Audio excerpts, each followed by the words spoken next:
Kama unamsingizia ndugu yako yaumul qiyama, wewe utaulizwa. Na tunazungumza tukebehi. Na mtu mmoja nilikuwa namuona, mimi natazama, sipendi sana kusoma hizo comment. Na mtu mmoja sasa, huyu bwana sikakaa Yemen miezi miwili tu, umeelewa? Kebehi sawa, hatukukaa muda mrefu, lakini sio miezi miwili. Mbona muongo? Sasa mbona miezi miwili? Yaani mtu ajizungumza tu ana comment tu, au hauna kitu, au watumiwa tuna Amerika.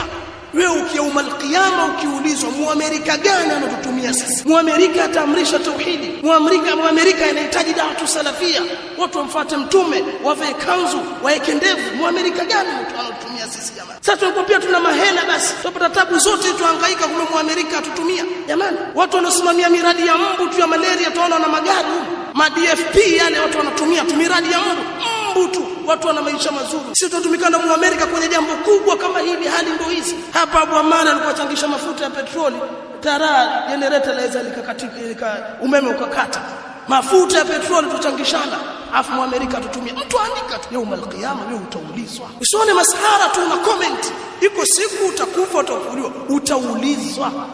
Haya mambo ya dini, tusio na ushabiki wa Yanga na Simba, CCM na CUF na Chadema na kadha. Dini ni kitu nyeti. Ukicomment uwe na ilmu. Hapa mimi naandika hili kwa ilmu, kwa sababu kila kitu kitaulizwa yaumul qiyama. Hizi nasaha napenda sana kuzitoa, sababu naona kama watu wanakwenda tu. Nasikitika sana.